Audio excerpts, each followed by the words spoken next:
summer films were shite, came the movie known as Zorro. It was bold and risque, Zeta Jones, fucking A, complete straight A's for Zorro. Zorro, winning box office with ease. Zorro, he's quite a total cock tease.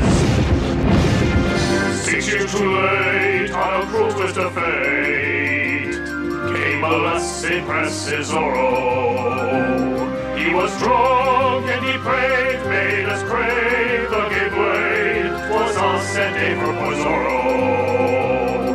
Zorro with slapstick, that's just some shit. Zorro, a kid, goddammit, a kid. Zorro, stunts like a fucking cartoon. Zorro, a lame and sucky buffoon. Sorry, sorry, sorry, sorry, sorry, sorry, sorry, sorry, sorry, sorry, sorry.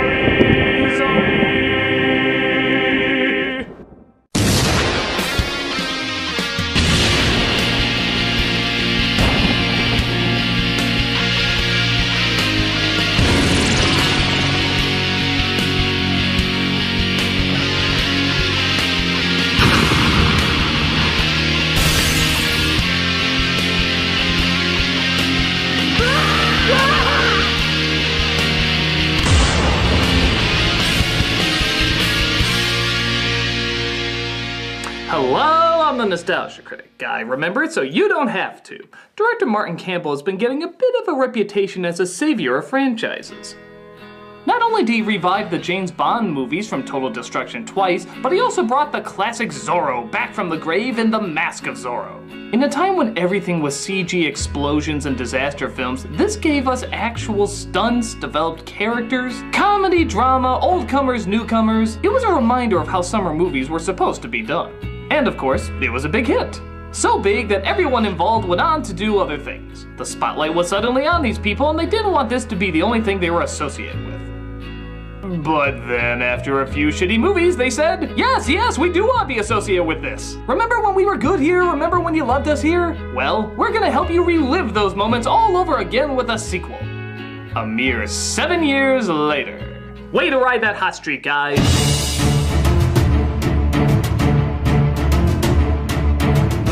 But hey, even if something came out 6 years too late, it doesn't mean it necessarily makes it a bad product.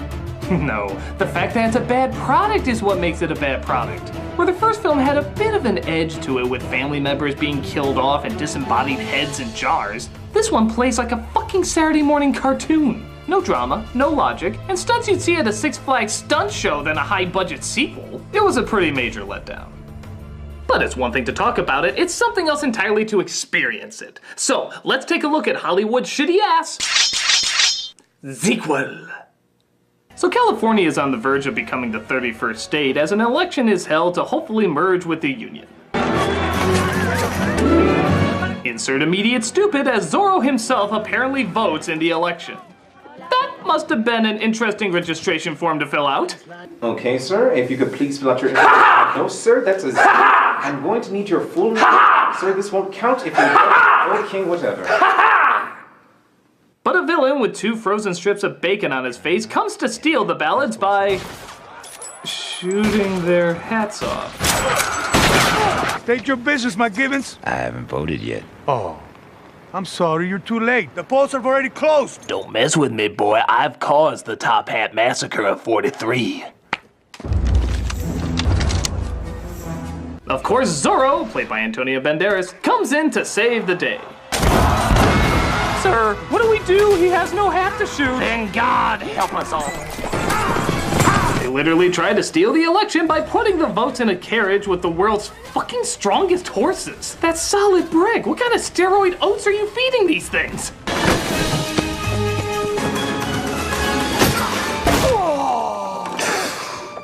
Ooh. Oh yeah, we did the 90s crotch reaction.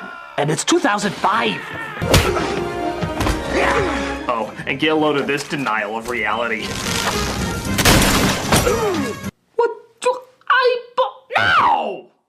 He lands on a cactus literally so we can just have this painfully awkward reaction shot. Jesus, even Wile E. Coyote, who's had God knows how many reactions to cactus, is like... Yeah, that was weird. Two men end up seeing Zoro without his mask, but right now that's not an issue, as Zoro has saved the votes. Yay, a dark masked man whose identity is unknown is handing us our ballots. Surely this is still legit, right? In 3 months, every vote of every pueblo around California will be counted. And it is my hope that we will finally call ourselves Americans. I don't know, this film seems way too Americanized already. This, of course, brings him back to his lovely wife Elena, played by Catherine Zeta-Jones. Cowboy! Cowboy! Ow! By the way, get used to this tracking shot while the music swoons. They milk it more than the two fat ladies' butter factory.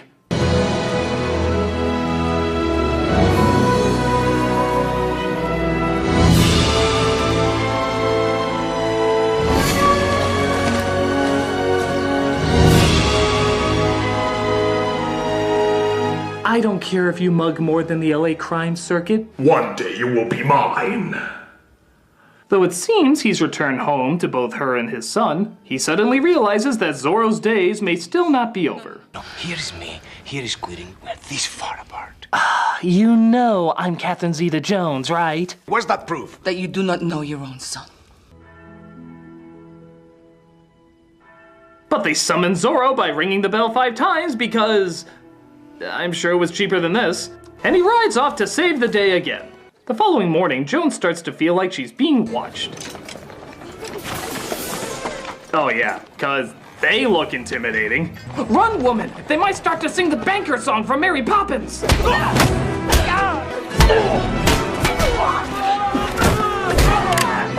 Yes, I probably should have opened with that. Can I interest you in a show about an island that was ruined by a writer's strike? We then see Banderas at, wait a minute, wasn't the last time we saw him he was being summoned as Zoro? Yeah, they ring the bells, he gets in the costume, he rides off. What the fuck happened in between here? Quickly, Zoro, 3 naked men in a bathtub are in need of a dealer. Where are you going? To beg Elena's forgiveness. But just when he realizes he should spend more time with his family and is about to change his ways, his wife issues him a Z voice. Oh really? In 1850, huh? Hell, you couldn't even get away with this in 1950. I think just thinking the word back then was probably illegal. So rather than, oh, I don't know, just talk to her or admit he was wrong, he does the more logical route by getting blind, stinking drunk and bad-talking her for about 3 months. What happened to my clothes? I removed them last night so you wouldn't catch pneumonia. After you came back from the cantina, you went for a spin. This hotel doesn't have a pool. We have a fountain. Zoro, Zoro, he sleeps 5 hours past noon. Zoro, Zoro, we doubt he'll sober up soon. This doesn't set well with his son Joaquin, who is starting to get restless in his studies. How exactly does a flaming poker fit into your little theory? It fits in your butt. Come here. Demonio! No? Okay, but before we proceed any further, I just want to give you fair warning. This is the stupidest thing you'll see in an action film for a long time. It's actually kind of amazing. If you're wearing glasses or any kind of eyewear at all, be ready to drop them because this will result in an immediate facepalm.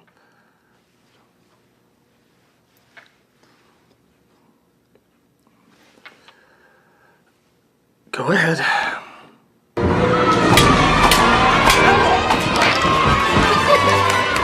What the hell am I watching right now? This can't be for real. This cannot be for fucking real. How can the prior film that brought us decapitation, slicing up others, years of torture, bring us this second grader fan fiction bullshit? It is so mind-bogglingly stupid that I actually refuse to believe it really happened. In my opinion, this is all just a fantasy going on in the kid's head while in reality he's getting his ass thrashed, and this is his only way coping with it. I'm jumping out of the classroom. I just had a sword fight with the teacher. All the kids are chanting my name. But his father sees what he did, resulting in what else? Absolutely nothing. Yeah, no punishment, no talking. He doesn't even send him back to his fucking class. He simply asks, what's with him? What's with you, huh? Christ, no wonder your wife left you. Your parenting skills are on par with Octomom. But big surprise, his dumb behavior doesn't stop there. He's invited to a party hosted by Rufus, I'll pretty much be the bad guy in everything I'm in so well, where he discovers, of course, that Jones is getting married to him after being separated for only 3 months. Alejandro. Elena. Armand. De la Vega. Count. Donkey!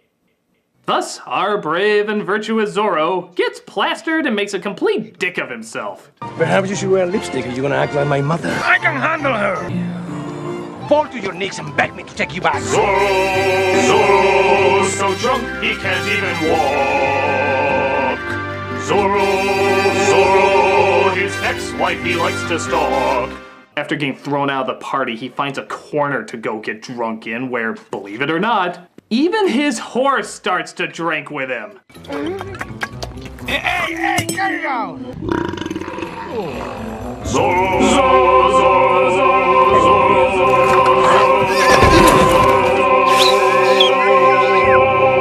Nobody leaves my tequila warm, dangling in the wind.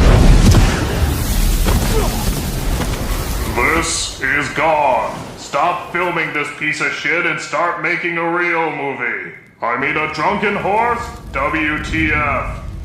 Now, of course, somehow nobody else heard or saw that giant explosion, which means Banderas is the only one who can figure out what's going on. An explosion? I simply wanted to make sure you were both safe. As much as you had to drink last night, I'm sure your vision was impaired. Yes, but my hearing isn't. What the hell kind of accent are you trying to do? You do play polo, I take it? Naturally.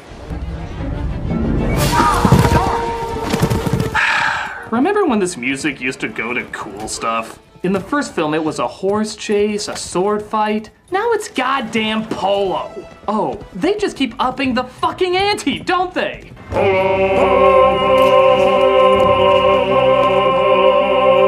To the victor, go the spoils.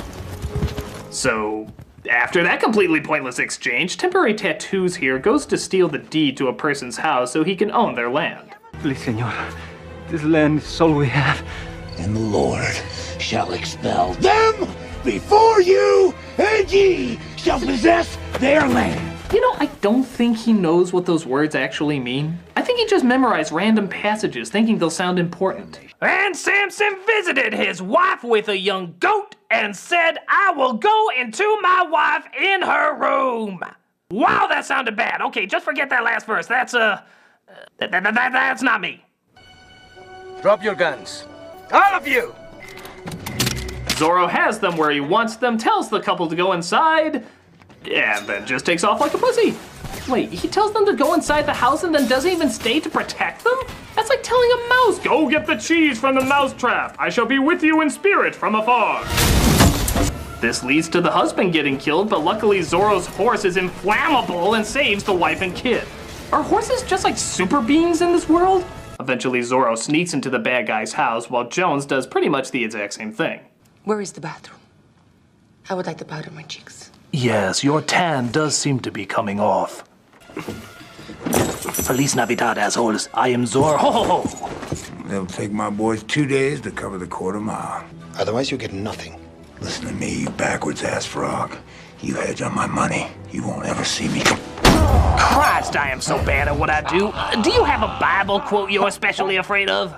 Our two heroes bump into each other after snooping around, leading to Zorro having to hide.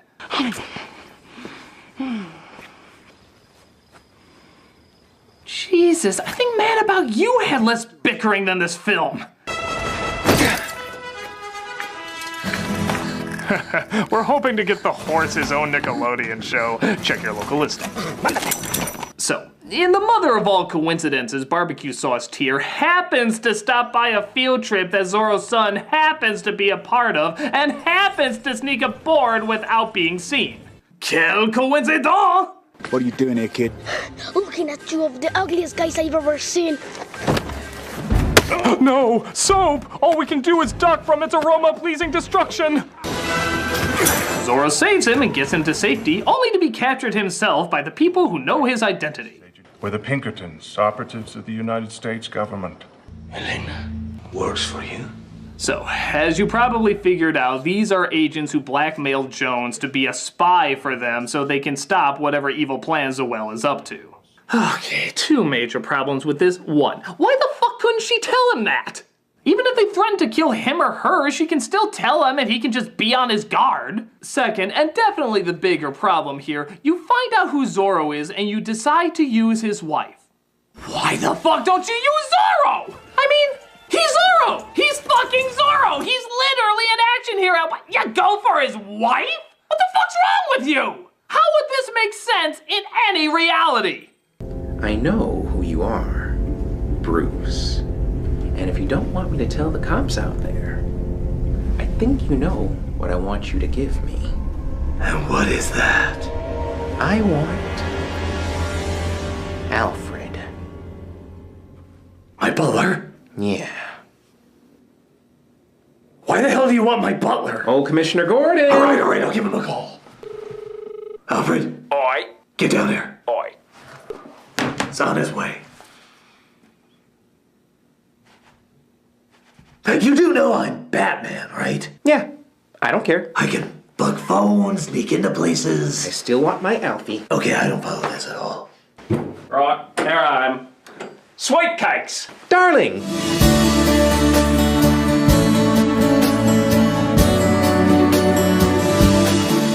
I can do gasoline drawings on a bridge! We don't care! I am so done with this gig.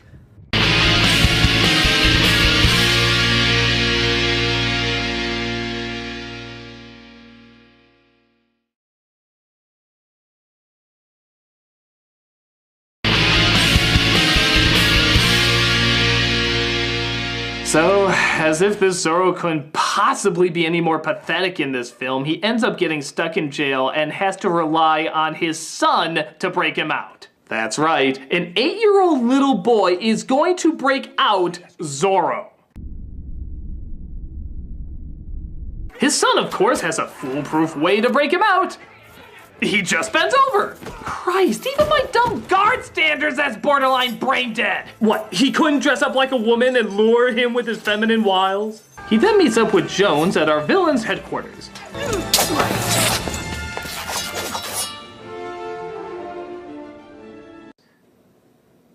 Survey says! Pretty lame, that was pretty lame. They then discover that Zoel is part of the Knights of Evil Smoky Rooms who want to stop California from becoming a state as well as destroy all of America. Power of the United States will be so great, it will overshadow us. But America has one weakness. Just one? It's people. Well, sure, and all of this. Nitroglycerin. They are preparing to launch a preemptive strike against Washington. I've heard enough. Brothers, you know my spirit is with you. But we risk antagonizing a sleeping giant if we fail. I'll see myself out. As a member of an evil organization, I expect no retaliations resulting in the end of me whatsoever. Lord Dillingham? Oh, yes? Would a demonstration put your mind at ease? Actually, I think it would. Thank you very much. By God, I could hear that cliche all the way over here. Unless you come to confess, you have no business here, McGivens. So Interview with a Redneck Vampire hears that Zoro visited the priest and dropped off the boy there. And like most religious nuts, he shouts his damn Bible quotes everywhere except in the goddamn church. All right, I'll tell you. Wow, I really do think this is the most useless villain I have ever seen on film. I mean, he hasn't done one thing correctly. I think the killer from Scream had less pratfalls than this guy. I'm so sorry, Padre. If you had a hat, I would have shot that.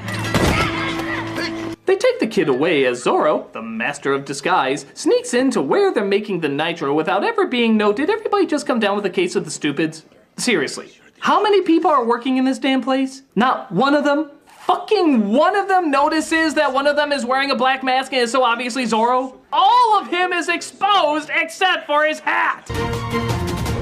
Haha, we got you now, Zoro. Santa Claus. Our apologies. We thought you were Zoro. Oh, it's no problem. But for your disobedience, go cut your heads off. But only the Emperor can demand such... Your Majesty. Now get to the choppy choppy. Ha! They're all eventually caught, and his son is shown who Zoro was the whole time. Papi. And as you can see, his amazement fades quite quickly. Would have been cooler if he was Spider-Man. Goodbye, De La Vega. No! Not in front of Joaquin. No, please. This is the one time I can actually do something right. Elena, my family is my life. And seeing how my life is about to be dead, you can kinda see where you lie on the totem pole. Okay, so this guy has Zoro. He's got a knife to his fucking neck. There's no way he can escape. What does he do? Pushes him away, giving him time to fight back. This guy, he's unbelievable.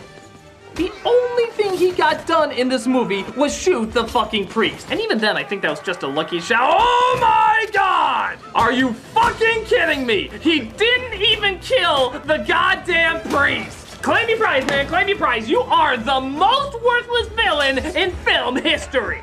Oh, but it doesn't stop there. I know that sounds unbelievable, but he actually does manage to get stupider. This idiot is so goddamn dumb that Zoro doesn't have to end up killing him. He actually ends up killing himself. I'm not even kidding. He goes out like a whiny pussy bitch.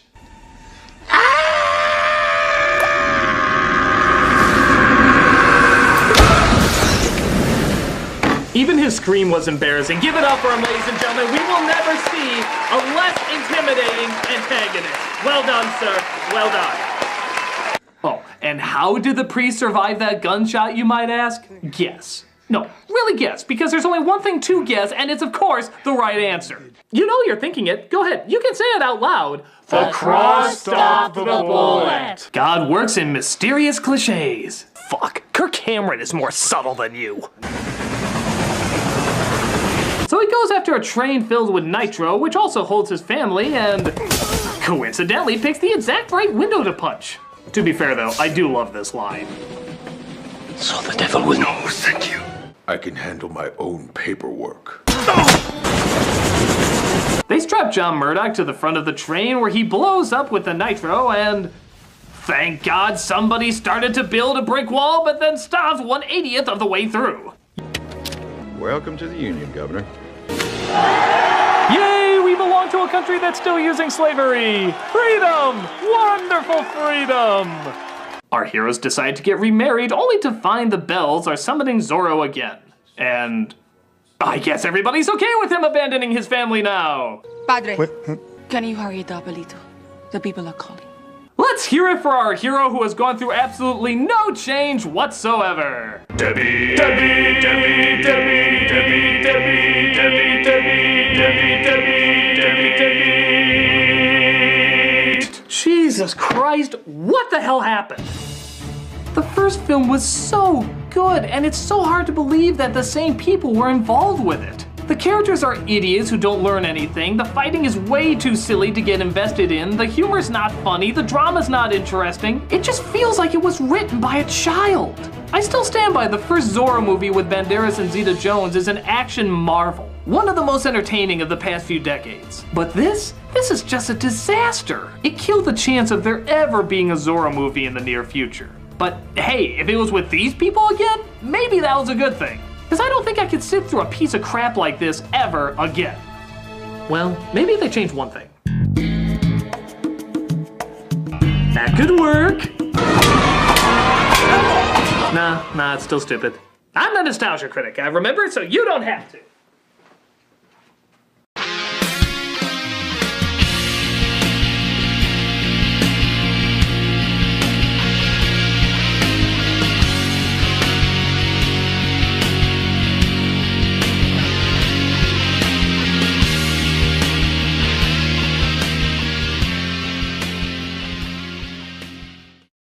Listen to me, you backwards ass frog.